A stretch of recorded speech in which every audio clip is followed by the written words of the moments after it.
Yo, what's up guys, my name's Hakiii and welcome to part 6 of the most underrated cars at GTA Online. You guys absolutely love this series and it's been a freaking while since the last episode, so let me know in the comments which other vehicles you think I should include in the next episodes. Drop a like if you want to see more, subscribe if you are new, help us get to 200,000 subscribers, that would be awesome. Let's get into the first underrated car, which is going to be the BR8 F1 car. Now the reason I went with the BR8 just because it's the best performing F1 car, but I think F1 cars in general are super underrated in GTA Online. Not enough people use them and they're super fun to use. It takes a little bit of getting used to just because driving this thing feels a lot different than your typical car. Once you get the hang of it, you can take advantage of the crazy traction this thing has. It literally feels like it's stuck to the ground. On top of that, it's got a very strong boost to it. Now it doesn't have like a visual rocket boost like some other rocket boosted vehicles in the game, but it works pretty much the same. Pressing down on the left stick, you're gonna get a huge boost. You're gonna see like a boost effect on your screen as well. And then I think for the boost to fully recharge, you have to wait about 15 seconds. Although you don't have to wait the 15 seconds, you can actually just spam it again and again, but the boost will be very weak because you need to give it some time to recharge. After about 15 seconds, it'll go back to its maximum strength. F1 cars also have the unique customization of theirs, so you're gonna be scrolling through some really cool looking spoilers. And if you like customizing cars, chances are you haven't customized a lot of cars like this one. And there's some nice liveries on them to check out too. Then moving on to one of my favorite supercars in the game, the XA21. There's so many good things about it, I feel like it doesn't get the attention it deserves. For one thing, the XA21 is the best sounding supercar in the game. It's got a really loud engine noise, which I love to hear while driving. Pretty much the exact opposite of a silent electric supercar, so if you love hearing the engine of the car you're driving, this one's perfect for you. I don't know why Rockstar made like 99%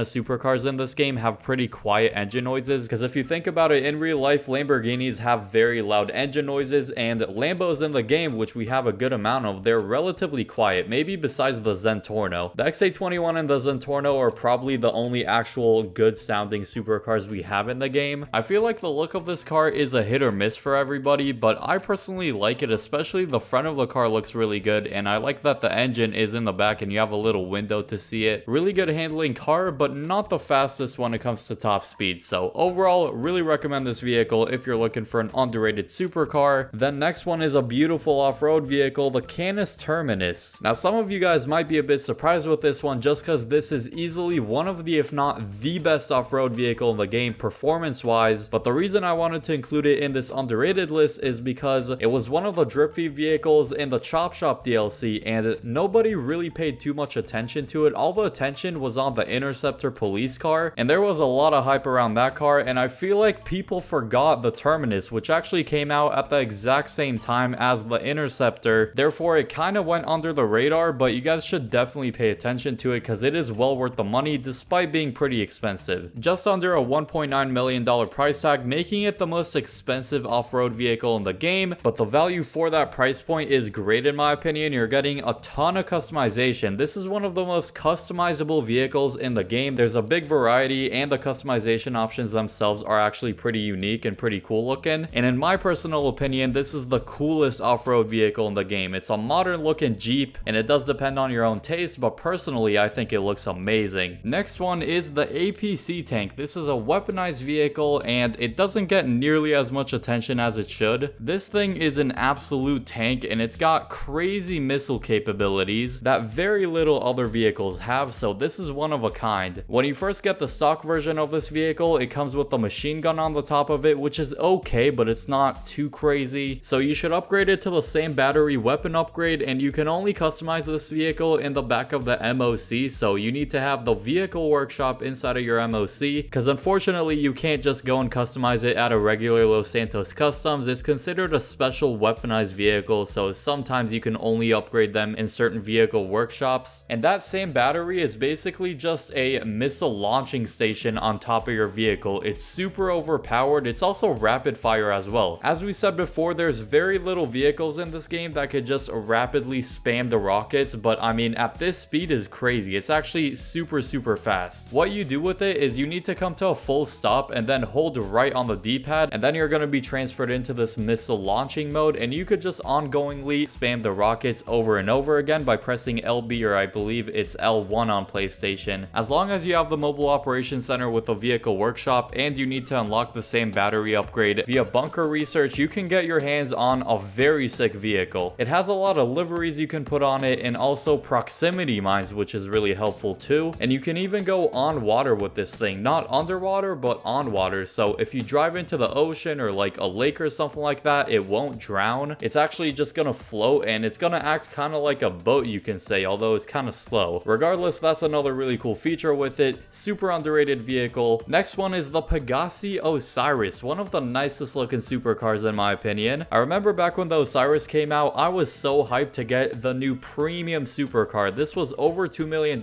which for back then was a ton of money for a supercar. Nowadays, we have a lot of supercars over $2 million bucks. The reason I think the Osiris is so underrated isn't necessarily because of the looks, but because literally a week or two later after it came out, a more expensive and better supercar came out, so pretty much everyone forgot about the Osiris after like a week or two. I also love the T20, but it kind of sucks because I just bought the Osiris for over $2 million and then an even better supercar came out shortly after that and I had no money for it, so that kind of sucked. Just know for future cases, Rockstar likes to troll us like that, where they release one car and then following that they release a better version of that car so people spend more money, I guess. Yes, you can say the T20 overshadowed and ruined the spotlight of the Osiris at that time. Next one is the Illusion SUV, relatively new vehicle. It looks absolutely awesome, one of the better looking SUVs in the game, and we have a lot of good looking SUVs honestly. This Illusion is Amani tech upgradable inside of the agency, so you can equip the missile lock-on jammer on it. Then no weaponized vehicle with homing missiles will be able to lock onto you, so you're pretty much completely safe. It just makes it way harder for people to blow you up basically. Also forgot to mention this, but the Terminus Jeep is also Amani tech upgradable, so that's another plus for that vehicle. Since it's a relatively newer vehicle, it does have a bit more customization, which is starting to be a trend with new vehicles releasing. If you like customizing cars, this vehicle is awesome for that. I really like the grille options, the hood options, and also some nice liveries on this thing too. It's up there with the best performing SUVs in the game. I wouldn't say it's as fast as the Toros or the Novak, but it's up there still. Those other top tier SUVs don't have Amani tech upgrades on them, so this is an advantage for the Illusion. Then we have another supercar on this list, the Terrero XO. It's got a very unique look to it. It has the pop-up headlights, which is probably the most unique feature. Really rare feature with cars in GTA, let alone supercars especially. I guess it's technically pop-down headlights because that's how the animation looks, but just press right D-pad and you'll see it for yourself. It performs very well, being one of the fastest supercars in the entire game while looking really good. I think the looks of it are nice both from the front and the back of the car. If you want me to make more episodes, drop down some cars you think that should be in the next one that I haven't featured yet. If you enjoyed, drop a like as always and subscribe if you are new with the bell turned on so you don't miss any future uploads. Click the video on screen now to see the last episode of the most underrated cars of GTA Online.